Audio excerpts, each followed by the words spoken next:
Good morning students. आज हम देखेंगे घन और घनमूल। कक्षा 8 से घन क्या होता है। किसी प्राकृत संख्या को उसी संख्या से 3 बार गुना करने पर प्राप्त संख्या को घन कहते हैं। जैसे एक का घन क्या होगा, एक को 1 से 3 बार गुना करने पर जो संख्या प्राप्त होगी वो एक का घन होगा। एक का घन, एक को 1 से 3 बार गुना करने पर 1 मिलता है तो एक का घन होगा 1। 2 को 2 से 3 बार गुना करने पर प्राप्त होता है 8 तो 2 का घन है 8। 3 को 3 से 3 बार गुना करने पर प्राप्त होता है 27 तो 3 का घन है 27। 4 को 4 से 3 बार गुना करने पर प्राप्त होता है 64 इसलिए 4 का घन होगा 64। 5 को 5 से 3 बार गुना करने पर प्राप्त होता है 125 इसलिए 5 का घन है 125। इसे घन के रूप में लिखा जाता है 5 का घात 3 बराबर 125। उसी प्रकार से 4 का घात 3 बराबर 64। ये तो है घन। तो अगर ये पूछा जाए घनमूल क्या है तो घन का ठीक उल्टा होगा घनमूल। मतलब कि 8 का घनमूल होगा 2, 27 का घनमूल होगा 3, 64 का घनमूल होगा 4, 125 का घनमूल होगा 5। अब आते हैं एक्सरसाइज 3.1 में। पहला प्रश्न है, हमें बताना है कि कौन सी संख्याएं पूर्ण घन है। तो पहला प्रश्न है 1000 पूर्ण घन है या नहीं है। तो इसे हम इस प्रकार से बनाएंगे, इसका अभाज्य गुणनखंड निकालेंगे।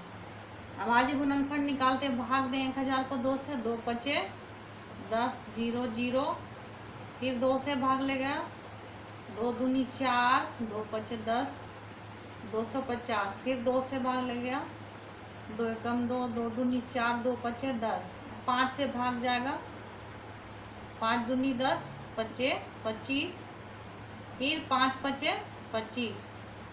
तो यहाँ पे 1000 का अभाज्य गुणनखंड हो गया 2 गुना 2 गुना 2 गुना 5 गुना 5 गुना 5। तो यहाँ पे देखिए 2 3 बार गुना है, 5 3 बार गुना है, इसलिए 1000 क्या है, एक पूर्ण घन संख्या है। अब अगला प्रश्न है 3000 पूर्ण घन है या नहीं है। तो इसका अभाज्य गुणनखंड हम निकालते हैं। 2 से भाग नहीं जाएगा, देखते हैं 3 से भाग लगता है या नहीं। 3 एकम 3, 0, 3 दूनी 6, 3 नमा 27। फिर 3 से ट्राई करते हैं। 3 तिया 9, 3 चौक 12, 3 तिया 9, फिर 3 से भाग लगेगा। 3 एकम 3, 3 एकम 3, 3 से भाग नहीं जा रहा। 7 से ट्राई करते हैं।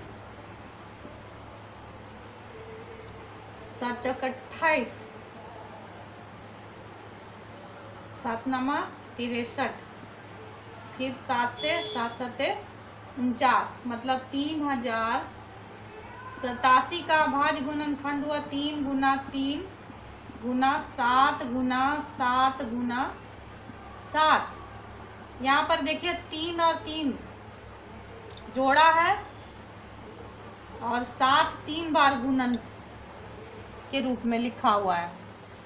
तो यहाँ पे हम देखेंगे 3 का वर्ग और ये है 7 का घन, मतलब कि यहाँ पे 1 3 और गुना होना चाहिए था, तब जाके 3787 एक पूर्ण घन संख्या होता है। क्योंकि प्रत्येक संख्या जो अभाज्य गुणनखंड के रूप में आया है 3 और 7, 3 और 7 3 बार गुना होना चाहिए था, लेकिन यहाँ पर 3 2 ही बार गुना है, इसलिए 3087 पूर्ण घन संख्या नहीं होगा।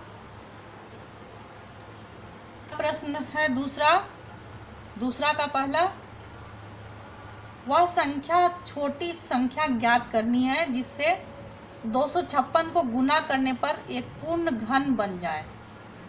तो हमें यह देखना होगा कि 256 का अभाज्य गुणनखंड क्या है।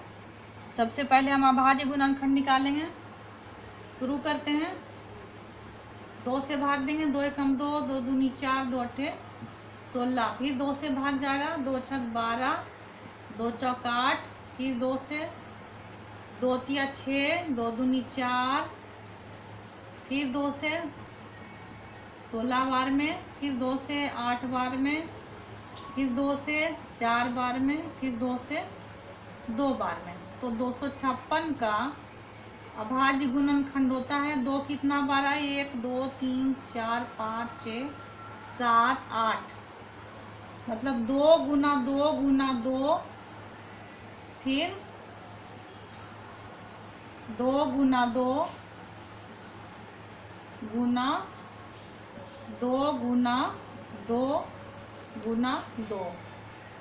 तो यहाँ पे देखिए 3 का ग्रुप है 2 का, ये 2 का 3 बार गुणनफल किया हुआ एक ग्रुप, ये 2 का 3 बार गुना किया हुआ दूसरा ग्रुप, यहाँ पर 2 ही बार गुना किया हुआ है। तो अगर 1 2 और होता तब 256 को दोनों ओर से जब हम 2 से गुना कर देते हैं तो हमारा 3 का ग्रुप कंप्लीट हो जाता है। और यहाँ पे 256 को 2 से गुना करने पर जो संख्या आएगी वह एक पूर्ण घन संख्या बन जाएगी।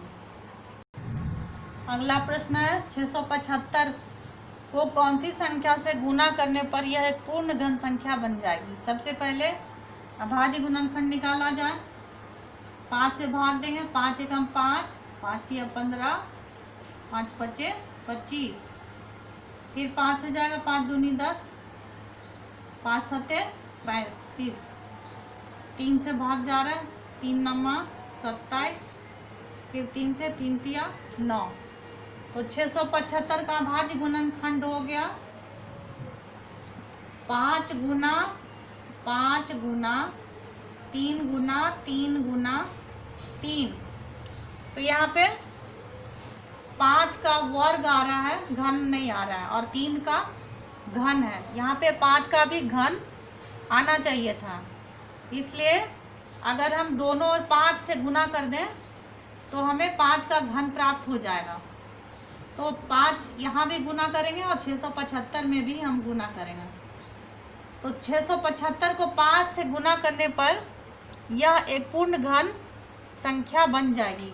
और वह संख्या क्या होगी, 5 पचे 25, हाथ में 2, 7 पचे 35 और 2 37, हाथ में 3, 6 पचे 30 और 3 33, 3375। यही वह संख्या है जो एक पूर्ण घन संख्या है और जिसे 675 में 5 से गुना करने पर आता है। अगला प्रश्न है तीसरा, वह छोटी संख्या ज्ञात कीजिए जिससे 128 को गुना करने पर भाग देने पर भागफल एक पूर्ण घन बन जाए। तो यहाँ पे 128 है, प्रश्न ये है कि 128 को वह सबसे छोटी संख्या कौन सी जिसे भाग देंगे तो 128 एक पूर्ण घन संख्या बन जाएगी। तो इसके लिए सबसे पहले हमें अभाज्य गुणनखंड निकालना होगा। 2 छक 12, 2 चौके 8, 2 तिया 6, 2 दूनी 4, 2 एकम 2, 2 छक 12, 2 अठे 16, 2 चौक 8, 2 दूनी 4। तो 128 का अभाज्य गुणनखंड आया 2 गुना 2 गुना 2 गुना 1 2 3, 2 गुना 2 गुना 2 गुना 2। अब यहाँ पर 3 3 का ग्रुपिंग करते हैं, 2 का 1 2 3 ये पहला ग्रुप, 1 2 3 ये दूसरा ग्रुप, 3 3 का गुणनफल है 2 का, ये बच जा रहा है। ये अगर ये नहीं होता गुना 2 ये इतना नहीं होता तो 3 3 का ग्रुप मिल रहा था 2 के गुणनफल के रूप में। यहाँ 2 3 बार है, यहाँ 2 3 बार, यहाँ 2 3 बार है, यहाँ भी 2 3 बार गुना किया हुआ है। यही सिंगल 2 एक्स्ट्रा हो जा रहा है। तो हम क्या करेंगे, इस 2 को इस गुणनफल से हम हटा देंगे, और इस 2 को हटाने के लिए क्या करना होगा, हमें 2 से भाग देना होगा। जब हम 2 से भाग देंगे 128 को, तो ये 2 खत्म हो जाएगा। अगर हम इसे 2 से भाग देते हैं, ये 2 खत्म हो जाता है, और जो संख्या बनेगी 128 को 2 से भाग देने पर वह एक पूर्ण घन संख्या होगी, जो कि क्या है, 64। 64 क्या एक पूर्ण घन संख्या है। इस संख्या 192, 192 को किससे भाग देंगे कि यह एक पूर्ण घन बन जाए। तो सबसे पहले अभाज्य गुणनखंड निकाला जाए। 2 नमा 18, 2 छक 12, 2 चौक 8, 2 अट्ठे 16, 2 दूनी 4, 2 चौक 8, 2 एकम 2, 2 दूनी 4, 2 छक 12, 2 तिया 6। देखिए 1 2 3, 2 गुना 2 गुना 2 एक रूप बन गया। 2 गुना 2 गुना 2 3 3, 2 का गुना 3 बार, 2 का गुना 3 बार हो गया। केवल क्या बच जा रहा है, 3 बच जा रहा है।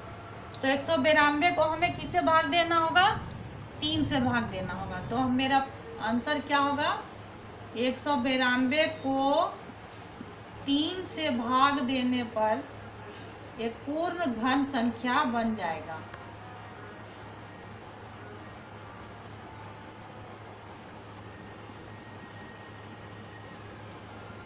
एक पूर्ण घन संख्या